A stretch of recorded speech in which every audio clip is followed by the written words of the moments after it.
Welcome to your weekly Mala, written by Nimra Ahmed, narrated by Harf. نمرہ احمد کی کہانی مالا، حرف کے ساتھ 12ویں قسط۔ اس منظر کو یہیں روک کے ہم اپنی کہانی میں واپس جاتے ہیں۔ مبین منظر میں رمضان کی رونق اس سال گزشتہ برسوں جیسی نہیں تھی۔ وہ جو اسلام آباد سے یہاں ایک شادی اٹینڈ کرنے آئی تھی، اس کی زندگی یہیں رک کے رہ گئی تھی۔ جیسے پینٹ کی ٹیوب کا ڈھکن بند کرنا بھول جاؤ اور سارا پینٹ وہیں سوکھ جائے۔ رنگ رہ جاتا ہے مگر وہ رنگ نہیں ہوتا۔ ڈاکٹر وورا کی اپوائنٹمنٹ کے بعد مالا اور معید نے طے کیا تھا کہ وہ ماں کو ان کی بیماری کا علم نہیں ہونے دیں گے۔ ماں ویسے بھی مزید تھکی ہوئی اور غنودہ غنودہ دکھائی دیتی تھی۔ فی الحال ان کو ایپیوال دی گئی تھی تاکہ ان کو فٹس نہ پڑیں اور دماغ میں ٹیومر کی سوجن کو کم کیا جا سکے۔ ماں لاؤنج میں ڈرامہ دیکھتے ہوئے سو گئی تھیں اور وہ کبیرہ تائی کے فون کے بعد بے چین سی تھی۔ ماہی کو جیسے ہی کال ملائی اس نے جھٹ فون اٹھا لیا۔ کیا کہا ڈاکٹر وورا نے؟ ماہی اس سے زیادہ بے چین تھی، پاکستان سے ایک ایک فون کال کی منتظر، لیکن ہر گھنٹی پہ ڈر جانے والی۔ گلائوما ہے، اس کی آواز مدھم ہوئی۔ یہ نہیں ہو سکتا، میں نے اتنی دعائیں مانگی ہیں کہ یہ ٹیومر بینائن، بے ضرر ہو، یہ پھیلنے والا نہ ہو، پھر کیسے؟ وہ بے یقین تھی۔ ماہی، کبیرہ تائی کا فون آیا تھا۔ مالا کی سوئی کہیں اور اٹکی ہوئی تھی۔ ان کو معلوم ہے گلائوما کے بارے میں۔ واٹ؟ ماہی کسی خواب سے جاگی۔ ان کو کیسے معلوم ہوا؟ یہی تو میں سوچ رہی ہوں۔ چارجنگ کم ہونے کی ٹون بجی تو مالا موبائل کان سے لگائے اپنے کمرے میں چلی آئی۔ صبح اس کا چارجر بجلی کی وولٹیج اوپر نیچے ہونے سے جل گیا تھا۔ وہ اپنی الماریوں کے دراز کھول کے چیک کرنے لگی۔ ایک پرانا چارجر یہیں کہیں رکھا یاد آ رہا تھا۔ ہمارے ملازم؟ ماہی فوراً سے نتیجے پہ پہنچ گئی۔ انہوں نے ہی بتایا ہوگا۔ نہیں یار، ان کو خود نہیں معلوم۔ پھر وہ سب پرانے ملازم ہیں۔ ایک دراز بند کرتے کرتے وہ ٹھہر گئی، دھیرے سے اسے واپس پورا کھولا۔ وہ کیف، وہ تو نیا ہے، کیا پتہ وہی انوالوڈ ہو۔ اس کو میں نے خود ہائر کیا ہے ماہی، وہ کیسے انوالوڈ ہو سکتا ہے؟ اچھا میری چارجنگ ختم ہونے والی ہے۔ اس نے فون رکھ دیا اور وہیں زمین پہ بیٹھ گئی۔ دراز پورا کھول لیا۔ وہاں ایک مخمل کا بیگ رکھا تھا۔ کشمالہ کی سبز آنکھوں میں مسکراہٹ اتر آئی، جسے ایک پرانے دوست سے ملاقات ہوئی ہو، وہ جس سے عرصے سے ناراضی چل رہی ہو۔ اس نے بیگ نکالا اور دھڑکتے دل سے کھولا۔ اندر ترتیب سے 8 خانے بنے تھے۔ ہر خانے میں مختلف سائز کے پین برش رکھے تھے۔ اس نے انگلیوں کے پوروں سے برشز کے اکڑے بالوں کو چھوا۔ وہ مضبوط مگر نرم تھے۔ بزنس، اکاؤنٹ، سیلز، کسٹمرز، ان سب میں گم ہو کے اسے یہ بھول ہی گئے تھے۔ اس روز اسٹوڈیو کی صفائی کرتے وقت بہت سا سامان نکلا تھا، جسے اس نے ایک کیبنٹ میں بنا کچھ محسوس کیے ڈلوا دیا تھا، کیونکہ ان میں موجود اس کے فیورٹ برشز اب تک خراب ہو چکے تھے۔ لیکن یہ والے برش، یہ اس نے بہت چاہ سے لیے تھے مگر کبھی استعمال نہیں کیے۔ شاید وہ برش بھی اس سے ناراض تھے، اور شاید وہ کبھی انہیں استعمال نہیں کر سکے گی۔ ماں کا ٹیومر پھر سے یاد آ گیا۔ اس نے دراز بند کر دیا۔ مالا نے ماہی کو کہہ دیا تھا کہ کیف ملوث نہیں ہو سکتا، لیکن ماہی کی تسلی نہیں ہوئی تھی۔ وہ بیڈ پر لیٹے لیٹے چھت کو دیکھتی کچھ سوچے گئی۔ کبیرہ تائی کو کیسے معلوم ہوا؟ یہ چھوٹی بات نہیں تھی۔ کوئی ہے ان کے گھر میں جو جاسوسی کر رہا ہے، یا پھر وہ بچہ؟ اس نے سر جھٹکا اور موبائل اسکرین روشن کی، پھر سلیم کو کال ملائی۔ کینیڈا آنے سے قبل اس نے سلیم کی منتوں پہ اپنا پرانا اینڈرائڈ فون اسے دے دیا تھا۔ سلیم ٹچ موبائل پہ خوش ہو گیا تھا۔ مالا اسلام آباد ہوتی تھی تو ماہی سلیم کو واٹس ایپ کال کر کے وقت بھی سے بات کرتی اور گھر کی دیکھ بھال کی ہدایات دیتی رہتی تھی۔ گھر میں کون آیا، کون گیا، ماہی کو برٹش کولمبیا میں بیٹھ کے بھی ساری خبریں مل جاتی تھیں۔ سنو سلیم، گھر سے باہر نکل کر مجھ سے بات کر سکتے ہو؟ رازداری سے پوچھا۔ باجی وائی فائی ختم ہو جائے گا اور ڈیٹا میرے پاس ہے نہیں، وہ معصومیت سے بولا۔ ہاں تو اپنا جیب خرچ موبائل میں فلمیں بھروانے میں نہ ضائع کیا کرو نا۔ اچھا سنو، آواز آہستہ کی، یہ کیف کیسا آدمی ہے؟ مجھے اس کے بارے میں سب کچھ بتاؤ۔ تمہاری بات پسند آئی تو کیا پتہ میں تمہیں نیا فون بھجوا دوں۔ اور شرٹیں بھی؟ شرٹ نہیں ہوتا، شرٹ ہوتا ہے کمبخت۔ وہ دانت کچکچا کے بولی۔ سوری باجی۔ وہ ہر دفعہ ڈھٹائی سے دانت نکال کے سوری کہہ دیا کرتا تھا، سیکھتا نہیں تھا۔ اچھا یہ کیف وارداتیہ ہے پورا، اس کے بٹوے میں بڑے نوٹ ہوتے ہیں جی، اور یہ اپنے کمپیوٹر پہ کسی لڑکی سے باتیں کرتا ہے کئی کئی گھنٹے۔ کہتا کیا ہے؟ میں نے اس کی کھڑکی سے دیکھا تھا، آواز نہیں آتی، بس لڑکی کی شکل دکھائی دی تھی۔ یہ لمبے بال تھے اس کے، اور سلیم کو تھوڑی سی شرم آئی۔ اور جی اس نے بغیر آستینوں والی شرٹ پہنی ہوئی تھی۔ شرٹ ماروں گی میں تمہارے سر پہ، شرٹ ہوتا ہے، آگے بولو۔ بڑی کوئی امیر سی لڑکی لگتی تھی، ٹی وی والیوں جیسی، اور ہاں ہر روز ٹھیک 5 گھنٹے کے لیے وہ غائب ہو جاتا ہے۔ مالا باجی اسے چھٹی دے دیتی ہیں دوپہر میں، فکس ٹائم پہ جاتا ہے، فکس ٹائم پہ آتا ہے۔ مجھے لگتا ہے دوسری کوئی نوکری کرتا ہے۔ کوئی کام کی بات بتاؤ۔ اور کچھ نہیں کرتا، نکما ہے جی، سارا دن بچوں کی طرح اپنی ڈرائنگ کی کتابوں میں لکیریں چلاتا رہتا ہے، کبھی موٹر سائیکل بناتا ہے، کبھی کچھ۔ اس کے پاس لمبی لمبی پینسلیں ہیں۔ پینسلیں نہیں، پینسلز ہوتا ہے، نقل کر کے میٹرک کیا تھا کیا؟ بدمزہ ہو کے کال بند کی۔ کیف اسے بے ضرر لگا تھا، کام سے کام رکھنے والا۔ پھر اس نے موبائل پہ ڈاکٹر رائد کی چیٹ نکالی، ابھی تک ان کا جواب نہیں آیا تھا۔ وہ عباد کے استاد تھے۔ عباد کم عمری میں پڑھائی کے لیے کینیڈا آیا تھا۔ اس کی فیملی پہلے لاہور اور پھر امریکہ میں سیٹل ہو گئی تھی۔ عباد کو کینیڈا پسند تھا۔ وہ اس عمر میں یہاں آیا تھا جس میں لڑکے بہت آسانی سے بھٹک جاتے ہیں، لیکن یہاں اس کی ملاقات ڈاکٹر رائد سے ہوئی۔ وہ انہیں اپنا شیخ کہتا تھا۔ عباد نے ان سے دین اور عربی زبان سیکھی، ساتھ ساتھ پڑھائی جاری رکھی۔ میکاٹرونکس میں انجینئرنگ کر کے وہ پاکستان واپس چلا گیا۔ چند سال اس نے وہاں کام کیا اور پھر کینیڈا میں ایک دوست کے توسط سے اچھی جاب مل گئی۔ وہ یہاں واپس آیا تو جلد ہی اس کا تبادلہ برٹش کولمبیا، کینیڈا کے ایک صوبے میں ہو گیا۔ عباد نے کئی سال اونٹاریو، ایک دوسرے صوبے کے شہر ٹورانٹو میں گزارے تھے۔ یہ دونوں صوبے ایک دوسرے سے بہت دور تھے، ان کی زندگیاں مختلف تھیں۔ اس کے لیے BC، برٹش کولمبیا میں ایڈجسٹ کرنا مشکل تھا، لیکن حال ہی میں ڈاکٹر رائد یہاں شفٹ ہو گئے تو عباد بہت خوش نظر آتا تھا۔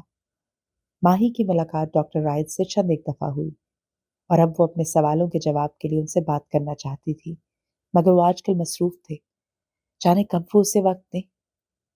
عباد کمرے میں آیا تو وہ بیڈ پہ لیٹی سوچ میں غرق تھی۔ میں سوچ رہی ہوں ڈاکٹر رائد کے پاس جاؤں اور ان سے پوچھوں۔ کیا؟ وہ الماری میں کچھ ڈھونڈ رہا تھا۔ اس بچے کے بارے میں؟ ماہی یار، خدا کے لیے اس بچے کا پیچھا چھوڑ دو۔ وہ جیسے بدمزہ ہوا، ایک شرٹ نکالی اور اسے الٹ پلٹ کے دیکھنے لگا۔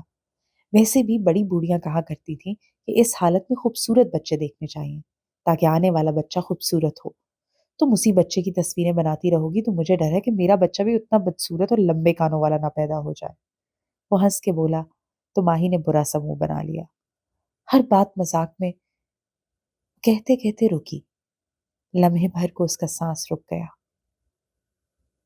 میں نے اس کے کان تو کبھی نہیں بنائے۔ تمہیں کیسے معلوم کہ اس کے کان لمبے تھے؟ دوسری شرٹ نکالتے نکالتے یہ بات ساکت ہو گیا۔ پھر اس نے آہستہ سے الماری بند کی اور جب بولا تو ماہی کو نہیں دیکھ رہا تھا۔ تم نے ہی بتایا ہوگا، مجھے کیسے معلوم ہونا ہے؟ اور دروازے کی طرف بڑھ گیا۔ تم نے بھی اسے دیکھا ہے نا؟ وہ بے یقینی سے بڑبڑائی، لیکن یہ بات جا چکا تھا، وہ ششت سی وہیں بیٹھی رہ گئی۔ مسجد کے باہر بارش شروع ہو چکی تھی۔ کالے بادل ہلکی پھلکی بوندا باندی برسا رہے تھے۔ قطرے کھڑکی کے شیشے سے ٹکرا کے نیچے پھسلتے جا رہے تھے۔ گیلے شیشے کی دوسری طرف میز کے گرد بیٹھے 2 وجود دکھائی دے رہے تھے۔ ماہی دونوں ہاتھ میز پر پڑی اسکیچ بک پر رکھے ہوئے تھی۔ وہ بار بار اضطراب سے مٹھیاں بند کرتی اور کھولتی تھی۔ سامنے بیٹھے ڈاکٹر رائد اس کی بات پہ مسکرائے تھے۔ اللہ کے گھر میں بیٹھ کے گلا دبانے کی بات؟ ماں بینا۔ انہوں نے مسکرا کے سر دائیں بائیں ہلایا۔ کیا پئیں گے آپ؟ روزہ نہیں ہوگا آپ کا غالباً؟ کافی۔ اس نے کافی کی ٹائپ نہیں بتائی۔ اس وقت وہ کچھ بھی لے سکتی تھی۔ وہ کافی لینے اٹھ گئے تو ماہی گردن موڑ کے کھڑکی پر گرتے قطرے دیکھنے لگی۔ وہ کرسٹل کے دانوں کی طرح سارے شیشے کو ڈھکے ہوئے تھے۔ دفتن ان میں سے ایک پھسلتا اور دوسرے تیسرے کو ساتھ لیے بستی کا سفر کرنے لگتا۔ وہ یک ٹک ان کو دیکھے گئی۔ وہ کتنے خوبصورت تھے، مگر ان کی زندگی کتنی چھوٹی تھی۔ ابھی ہوا کا جھونکا آئے گا اور وہ نیچے گر کے فنا ہو جائیں گے۔ موہت رات میں گھر آیا تو مالا نے چھوٹتے ہی کبیرہ تائی والے معاملے کی خبر دی۔ موہت عورتوں کی سیاستوں میں نہیں پڑتا تھا۔ اسے کبیرہ تائی سامنے نظر آ جاتی تو اچھے سے سلام کر کے ہٹ جاتا تھا۔ ساری بات سن کے گہری سانس لی اور سادگی سے کہا، میں نے ٹیسٹ رپورٹس جواد کو بھیجی تھی۔ وہ ہمارا کزن ہے، مگر کبیرہ تائی کا بھانجا بھی ہے۔ ظاہر ہے اسی نے بتایا ہوگا۔ کشمالہ کی پریشانی اس ایک بات سے دور ہوتی گئی۔ کوئی اس کے گھر میں ان کی جاسوسی نہیں کر رہا تھا۔ جواد نیورولوجسٹ تھا اور یہ طے تھا کہ اب ماں کی رپورٹس ایک سے دوسرے ڈاکٹر تک جانی تھی۔ لاہور میں ان کے کئی رشتہ دار تھے۔ بات نکلنی تھی۔ ضروری یہ تھا کہ بات ماں تک نہ پہنچے۔ وہ کبیرہ تائی ان کے بیٹے اور ماں کی رپورٹس کو سوچتے سوچتے سو گئی جب رات کے کسی پہر اس کی آنکھ کھلی۔ ایک مردانہ آواز، اس کے قریب سرگوشی، کسی نے اس کے بالوں کو چھوا، پھر اس کی گردن کو، پھر دروازہ بند ہونے کی آواز آئی۔ وہ ایک جھٹکے سے گہری نیند سے جاگی، پھر خوف کے عالم میں دائیں بائیں دیکھا۔ وہ تنہا تھی، ماں سو رہی تھی، کمرے میں کوئی نہیں تھا۔ اس نے آنکھوں میں خوف لیے دروازے کو دیکھا۔ وہ بند تھا، لیکن اس نے واضح چرچرانے کی آواز سنی تھی۔ کوئی اس کے کمرے میں تھا۔ کوئی اس کے کمرے میں کیسے آ سکتا تھا؟ شاید کوئی برا خواب تھا۔ ہر دفعہ کی طرح وہ آہستہ سے بستر سے نکلی۔ دل بری طرح دھڑک رہا تھا۔ اس نے بنا آواز کے دروازہ کھول کے باہر جھانکا۔ لاؤنج نیم اندھیر اور سنسان پڑا تھا۔ وہ دروازہ بند کر کے بیڈ روم کی کھڑکی تک آئی اور پردہ 2 انگلیوں سے ذرا سا سرکایا۔ باہر کیف پوچھ میں ٹہلتا نظر آ رہا تھا۔ کانوں میں ایئر پوڈز لگے تھے اور دبی دبی آواز میں کچھ کہہ رہا تھا۔ اس کے چہرے پہ برہمی تھی۔ کھڑکی کے شیشے بند ہونے کی وجہ سے آواز ٹھیک نہیں سنائی دیتی تھی۔ اسے آواز سننی بھی نہیں تھی۔ وہ چپ چاپ اسے دیکھے گئی۔ اپنا خواب چند لمحے کے لیے بھول گیا۔ کیف نے کان میں لگے پوڈ کو انگلی سے دبا کے غالباً کال کاٹی اور پھر دیوار کے ساتھ جا کھڑا ہوا۔ دونوں ہاتھ دیوار پر رکھے، سر جھکا دیا، پھر زور سے دیوار کو جوگر سے ٹھڈا مارا۔ وہ غصے میں تھا، جھنجھلایا ہوا بھی لگتا تھا۔ اس نے پہلی دفعہ کیف کے چہرے پر اتنی برہمی دیکھی تھی۔ کشمالہ پردے کے سامنے سے ہٹ گئی۔ یقیناً اس نے برا خواب دیکھا تھا۔ باہر گیٹ کے ساتھ کھڑے کیف نے دیوار کو 1-2 ٹھڈے مزید مارے، پھر وہاں سے ہٹنے لگا تھا جب سامنے والے گھر کی بالائی منزل پہ نظر پڑی۔ وہاں CCTV کیمرہ لگا تھا۔ اس نے چونک کے اپنے گیٹ کو دیکھا۔ گیٹ اس کیمرے کے رخ پہ تھا۔ اس کے ذہن میں ایک نیا خیال سر اٹھانے لگا۔ صبح جب سامنے والے صاحب مارننگ واک پہ نکلتے تو وہ ان کی تاک میں کھڑا تھا۔ وہ گیٹ بند کر رہے تھے جب کیف سڑک پار کرتا ہوا ان کے قریب آیا۔ کیسے ہیں آپ سر؟ حشاش بشاش سے کیف نے مسکرا کے سلام جھاڑا۔ وہ مڑے اور اسے دیکھ کے مسکرائے۔ میں فٹ ہوں، تم کیسے ہو برخوردار؟ سر سے پیر تک اسے دیکھا۔ جینز اور ٹی شرٹ میں ملبوس چھوٹی چھوٹی بڑی شیپ والے اس نوجوان کو وہ چند دن سے حورے جہاں بیگم کے گھر کے اندر باہر جاتے دیکھ رہے تھے۔ میں آنٹی کا دور کا بھانجا ہوں، لاہور میں جاب لگ گئی ہے، اس لیے ان کے پاس رہ رہا ہوں۔ وہ دونوں ان کی گیٹ کے سامنے کھڑے تھے۔ کل میں نے آپ کو اپنے مالی کو ڈانٹتے ہوئے سنا۔ بہت افسوس ہوا کہ اس کی وجہ سے ایک نظر گھر کے باہر لگے پودوں پہ ڈالی۔ آپ کے سارے پودے جھلس گئے۔ ادھیڑ عمر صاحب نے زیر لب مالی کی شان میں کئی الفاظ کہہ دیے۔ ویسے ہمارا مالی بہت قابل ہے، آنٹی نے دیکھ بھال کے رکھا ہے، 2 دن آتا ہے لیکن کام اچھا کرتا ہے۔ آپ کو اس کا نمبر دے دیتا ہوں۔ موبائل نکالتے ہوئے وہ خلوص سے کہہ رہا تھا۔ بات سے بات نکلتی گئی۔ چند منٹ وہ وہیں بیچ سڑک کے کھڑا ان سے گفتگو کرتا رہا، پھر تھوڑی پہ بڑی شیپ کو 2 انگلیوں سے کھجاتے ہوئے تذبذب سے بولا، کچھ دن پہلے میرا لیپ ٹاپ چوری ہو گیا تھا۔ آنٹی بیمار ہے اس لیے کسی کو بتایا نہیں۔ صفائی والی ملازمہ پہ شک ہے مجھے۔ آپ اگر مجھے اپنے CCTV کی فوٹیج دیکھنے دیں تو؟ ہاں کیوں نہیں، مجھے تاریخ اور وقت بتا دو، میں واک سے فارغ ہو کے فوٹیج ای میل کر دیتا ہوں۔ وہ اس کے کندھے کو تھپتھپا کے آگے بڑھ گئے۔ اس سے مل کے وہ خوش ہوئے تھے۔ لاہور میں اپر مڈل کلاس والدین قابل اور ہینسم نوجوانوں سے مل کے ہمیشہ خوش ہوتے تھے۔ ان والدین میں سے اکثر اپنی بیٹیوں کو صاف صاف کہہ دیتے تھے کہ وہ یونیورسٹی جا کے اپنا میچ خود تلاش کریں۔ لاہور کی یونیورسٹیز میں پڑھنے والی لڑکیوں کی ایک بڑی تعداد اسی مقصد پہ فوکس کرتی تھی۔ جیسے جیسے فائنل ایئر قریب آنے لگتا، ان لڑکیوں کی بے قراری اور ڈیسپریشن بڑھتی جاتی۔ گھر میں والدین اٹھتے بیٹھتے یہی بتاتے کہ زندگی کا مقصد اچھا بر تلاش کرنا ہے۔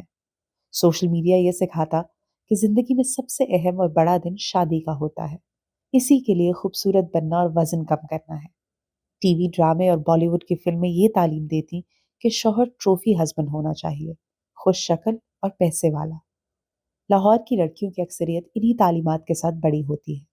زندگی میں بہت آگے جا کے کچھ کو معلوم ہوتا ہے کہ یہ تعلیمات غلط تھیں، اور کچھ کو کبھی معلوم نہیں ہو پاتا۔ ایسے میں حورے جہاں جیسی مائیں اب بہت کم رہ گئی تھیں، جو اپنی بیٹیوں کے رشتوں کے لیے خود سے دوڑ دھوپ نہیں کرتی تھیں۔ وہ یہ معاملہ اللہ پہ چھوڑ دیتی تھیں۔ وہ بیٹیوں کی تربیت پہ فوکس کرتی تھیں۔ انہیں بھلے کشمالہ اور ماہی کے پروفیشن پہ اعتراض تھا، مگر انہوں نے ہمیشہ یہ سکھایا کہ امیر مرد کی تلاش میں لگو، نہ اس کے انتظار میں بیٹھی رہو۔ یہ زندگی کا مقصد نہیں ہے، زندگی اس سے کہیں بلند ہے۔ ماں کو کشمالہ کی شادی کی فکر ہوتی تھی، لیکن وہ اس بات کو سر پہ سوار کر کے بار بار نہیں دہراتی تھی۔ کشمالہ کو شادی سے مسئلہ نہ تھا، وہ شادی کر لیتی اگر اسے کوئی اپنے برابر کا میچ ملتا۔ زیاد سلطان سے پہلے اسے کوئی اپنے قابل نہیں لگا تھا۔ ماں فجر کے بعد بہت مشکل سے سوئی تھی۔ اب اٹھی تو ان کا اصرار تھا کہ غسل بھی کریں گی، کیونکہ انہیں روز غسل کی عادت تھی۔ ویل چیئر کے ساتھ ان کو باتھ روم لے کر جانا اور بات دلوانا ایک مشکل مرحلہ تھا، مگر بخت بھی اور اسے روز اس چیلنج کی عادت پڑ گئی تھی۔ ماں باتھ روم سے وضو کیے بغیر نہیں نکلتی تھیں۔ یہ ایک ایسی عادت تھی جو اس بیماری اور نسیان میں بھی ان کو نہیں بھولی تھی۔ نماز کا وقت ہے یا نہیں، ماں باتھ روم سے نکلنے سے پہلے تازہ وضو کرتی تھی۔ وہ کہتی تھیں کہ نماز مشکل نہیں ہوتی، وضو مشکل ہوتا ہے۔ وضو کر رکھا ہو تو جس وقت انسان اذان سنے آسانی سے نماز پڑھ لے۔ وہ اب ماں کے سامنے روزے کا ذکر نہیں کر رہے تھے۔ ماں خود بھی رمضان کو بھولے ہوئے تھیں، اگر یاد آ جاتا تو روزہ رکھنے کی ضد کرتی۔ موہت اور کشمالہ ویسے بھی ڈائٹ فوڈ کھاتے تھے، ملازم روزہ نہیں رکھتے تھے، ہر ایک کے پاس اپنا بہانہ تھا۔ کیف البتہ افطار کے وقت گھر نہیں ہوتا تھا، سو اسے نہیں معلوم تھا کہ وہ کیا کھاتا ہے کیا نہیں۔ اس کی جاب میں ہر روز چند گھنٹے کا آف شامل تھا۔ وہ ظہر سے مغرب تک غائب رہتا تھا اور مغرب کے بعد آ جاتا۔ کشمالہ کو اس نے بتایا تھا کہ وہ کو ورکنگ سپیس میں 5,000 ماہانہ رینٹ پہ ڈیسک لے کر اپنے بزنس پلان پہ کام کرتا ہے۔ اس نے مزید نہیں گریدا۔ اشراق کے بعد اس نے بدقت ماں کو سلایا۔ اب گھر میں سکون اور سناٹا تھا۔ وہ گھر کا جائزہ لینے باہر آئی تو دیکھا کیف کلین کچن میں سامنے سٹول پر بیٹھا ہے، کوہنیاں کاؤنٹر پر رکھے وہ موبائل پہ سر جھکائے ہوئے ہے۔ ماں کو مرد ملازموں کا کلین کچن میں بیٹھنا سخت ناپسند تھا، لیکن کیف کا اگر موڈ ہوتا اور ماں سامنے نہ ہوتی تو وہ بڑی ڈھٹائی سے وہیں بیٹھ جاتا تھا۔ کچھ نڈر سا تھا اس نوجوان میں۔ وہ ہلکا سا کھنکاری، گڈ مارننگ باس، کیف نے سر اٹھائے بغیر کہا۔ سنجیدگی سے وہ فون پہ کچھ دیکھ رہا تھا۔ تمہاری جاب رات کے گارڈ کی ہے، فون کالز کی نہیں۔ ڈیوٹی آورز میں فون کال سے پرہیز کیا کرو۔ خفگی سے کہہ کے وہ آگے آئی اور اپنا مگ اٹھایا۔ پھر یاد آیا اس کا روزہ ہے۔ ہاں whatever۔ وہ ہنوز موبائل پہ جھکا تھا۔ کشمالہ کے سر پہ لگی تلووں پہ بجھی۔ دوبارہ کہو۔ وہ ایڑیوں پہ گھومی اور برہمی سے اسے دیکھا۔ مجھے سی سی ٹی وی فوٹیج مل گئی ہے۔ کیف نے نظریں اٹھا کے اسے دیکھا، اس روز کی جب گھر پہ خون آیا تھا۔ خالی مگ لیے کھڑی لڑکی اپنی جگہ بالکل ٹھہر گئی۔ گھر پہ خون آیا تھا؟ جی، اسی لیے میں نے کیمرے لگوائے تھے، آپ کو بتایا نہیں تاکہ آپ پریشان نہ ہوں۔ کندھے اچکا کے واپس فون کو دیکھنے لگا۔ سامنے والوں کا سی سی ٹی وی بہت اونچا لگا ہوا تھا، پہلے اس پہ نظر نہیں پڑی، آج دیکھا تو ان سے فوٹیج مانگ لی۔ اس نے مگ زور سے کاؤنٹر پر رکھا اور تیزی سے اس کے قریب آئی، آنکھوں میں غصہ تھا۔ کیف، مجھے سخت ناپسند ہے کہ کوئی میری پیٹھ پیچھے کچھ کرے، یہ باتیں تم مجھ سے نہیں چھپا سکتے۔ کیف نے دھیرے سے سر اٹھایا۔ آپ نے کہا تھا کشمالہ بی بی کہ آپ نے مجھے سب بتا دیا ہے، کچھ بھی نہیں چھپایا۔ وہ اسٹول سے اٹھ کھڑا ہوا۔ اب وہ دونوں آمنے سامنے کھڑے تھے اور درمیان میں کچن آئلینڈ تھا۔ وہ اسے غصے سے دیکھ رہی تھی اور کیف کی نظریں تفتیشی تھیں، غور سے اس کے اندر تک جھانکتی ہوئی۔ یہ ہے وہ جس نے گھر کے باہر خون گرایا تھا۔ اس نے موبائل اسکرین کشمالہ کی طرف پھیری۔ کاؤنٹر کے پار کھڑی لڑکی نے غصے اور الجھن کے ملے جلے تاثرات کے ساتھ اسکرین کو دیکھا۔ اسکرین پہ اس کے گھر کا گیٹ دکھائی دے رہا تھا۔ فوٹیج اچھی کوالٹی کی تھی۔ ڈرائیو وے پہ گرا خون صاف نظر آتا تھا۔ کشمالہ کی نظروں نے فوٹیج میں کسی انسان کو تلاش کرنا چاہا، مگر یہاں تو کوئی نہیں ہے۔ غور سے دیکھیں۔ کیف نے موبائل اس کے سامنے رکھ دیا اور جیب میں ہاتھ ڈالا۔ اس نے دوبارہ اسکرین کو دیکھا۔ گیٹ کے اوپر ایک بڑا سا پرندہ بیٹھا تھا۔ یہ تو پرندہ ہے۔ کیا یہ زخمی تھا؟ غصے کی جگہ اچنبے نے لے لی۔ کیف نے جیب میں رکھی تسبیح کو انگلیوں سے محسوس کیا اور ایک دانہ گرایا۔ اعوذ باللہ من الشیطان الرجیم۔ وہ بنا آواز کے بڑبڑایا۔ کافی۔ وہ ایک بھاپ اڑاتا کپ لیے میز تک واپس آئے تو ماہی نے چونک کر رخ پھیرا، پھر شکریہ کہتے ہوئے جلدی سے دونوں ہاتھوں میں کپ تھام لیا۔ اسے موسم گرما کے باوجود سردی لگ رہی تھی، بس کچھ گرم اپنے اندر انڈھیلنا تھا۔ تیزی سے کپ کو لبوں سے لگایا، گرم مائع اس کی زبان چلا گیا۔ اب بتائیے ماں بینا، وہ کیا چیز ہے جو آپ کو اللہ کے گھر کھینچ لائی ہے؟ وہ اس کے سامنے بیٹھے پوری طرح متوجہ تھے۔ ماہی نے کپ نیچے رکھا۔ اس کے لپ ٹنٹ کا گلابی نشان کپ کے دہانے پر لگ گیا تھا۔ وہ انگلی اس نشان پر پھیرنے لگی۔ 2 الفاظ ہیں، لیکن انہیں کہنا بہت مشکل ہے۔ میں کہہ نہیں سکتی، اس ڈر سے کہ کوئی میرا یقین نہیں کرے گا۔ بھوری آنکھیں اٹھا کے انہیں دیکھا۔ وہ اب تک بھیگی ہوئی تھی۔ کیسے الفاظ؟ وہ کپ کے دہانے پر گولائی میں انگلی پھیر رہی تھی۔ یہ سب 6-7 ماہ قبل شروع ہوا تھا، ماہی نے کہنا شروع کیا۔ میری بہن کو محسوس ہونے لگا کہ کوئی اس کا پیچھا کر رہا ہے۔ وہ رات کو نیند میں ڈر جاتی ہے۔ اسے لگتا ہے کوئی اس کے کمرے میں آیا تھا، لیکن وہاں کوئی نہیں ہوتا۔ وہ باڈی گارڈز ہائر کرتی ہے، لیکن اس کا تعاقب کار پیچھا نہیں چھوڑتا۔ وہ اب چہرہ موڑ کے کھڑکی کو دیکھنے لگی۔ بارش میں تیزی آ گئی تھی۔ بوندیں اب تڑتڑاتی ہوئی شیشے پر گر رہی تھیں۔ کیا اس نے پولیس سے رابطہ کیا؟ پولیس؟ وہ طنز سے ہنسی اور سر جھٹکا۔ پولیس، باڈی گارڈز کچھ نہیں کر سکتے، کیونکہ ماہی نے بھیگی آنکھیں اٹھا کے ان کی آنکھوں میں دیکھا۔ کیونکہ میرا خیال ہے کہ جو اس کا تعاقب کر رہا ہے وہ انسان نہیں ہے۔ چند لمحے کے لیے ساری مسجد میں سناٹا چھا گیا۔ کبھی کوئی گھر کا شیشہ توڑ جاتا ہے، کبھی کتابیں ہلا دیتا ہے، کبھی گھر میں خون کے چھینٹے آتے ہیں، کبھی پانی کے۔ اسے مسلسل محسوس ہوتا ہے کہ کوئی اس کا تعاقب کر رہا ہے۔ ان ساری باتوں کو سن کے آپ کے ذہن میں پہلا خیال کس چیز کا آتا ہے؟ وہ 2 الفاظ کہنے کی ہمت اس کے اندر نہیں تھی۔ اگر وہ کہہ دے گی تو وہ سچ ہو جائیں گی۔ یہ سب ایک ہی چیز کی نشانی ہے۔ ڈاکٹر رائد نے ایک افسوس بھری گہری سانس لی۔ سحر الاسود، کالا جادو۔ اور ماہی کو لگا وہ 2 الفاظ آج امر ہو گئے ہیں۔ وہ 2 الفاظ جن سے وہ ہمیشہ ڈرتی تھی۔ اس نے کرب سے آنکھیں بند کر لیں۔ ایک آنسو پلکوں کی باڑ عبور کرتا نیچے گرا اور اسکارف میں جذب ہو گیا۔ یہ ایک سٹوپڈ پرندہ ہے کیف۔ وہ آنکھیں چھوٹی کر کے بغور کشمالہ کے تاثرات کا جائزہ لے رہا تھا۔ وہ الجھی ہوئی لگ رہی تھی۔ وہ پرندہ ڈرائیو وے کے اوپر سے اڑتا ہوا گیٹ پر بیٹھا۔ اس کے بیٹھنے سے پہلے وہاں خون نہیں تھا۔ ہو سکتا ہے پرندہ زخمی ہو۔ ایسی صورت میں گیٹ پر بھی خون ہونا چاہیے تھا، جبکہ گیٹ صاف تھا۔ آپ نے کبھی لاہور میں اس شکل اور سائز کا پرندہ دیکھا ہے؟ میں نے نہیں دیکھا۔ تم کیا کہنا چاہتے ہو؟ 2 باتیں ہو سکتی ہیں۔ پہلی یہ کہ سامنے والوں کے کیمرے کی فوٹیج کسی نے ایڈٹ کر دی ہے۔ اسے اندازہ ہوگا کہ ہم فوٹیج دیکھ سکتے ہیں۔ یہ اتنا مشکل کام نہیں ہے۔ یا پھر وہ کھنکارا، یہ پرندہ نہیں ہے، کوئی اور چیز ہے۔ کیف؟ وہ بے یقینی اور فکر مندی سے اسے دیکھ رہی تھی۔ تم ایسی باتوں پہ یقین رکھتے ہو؟ کیف نے ایک لمحے کے لیے جواب نہیں دیا۔ بہت سا تھوک نکلا۔ گردن میں گلٹی سی ابھر کے معدوم ہوئی۔ ایسی باتوں پہ کون یقین رکھتا ہے؟ وہ بظاہر مسکرا دیا۔ میں تو ویسے ہی ایک بات کہہ رہا تھا۔ کشمالہ نے گہری سانس خارج کی۔ وہی میں کہوں، تم تو ماہی کی طرح باتیں کرنے لگے ہو، اتنے پڑھے لکھے اور پروگریسو ہو کے۔ آپ کی بہن کو لگتا ہے یہ سب جادو جنات وغیرہ ہیں؟ کیف چونکا،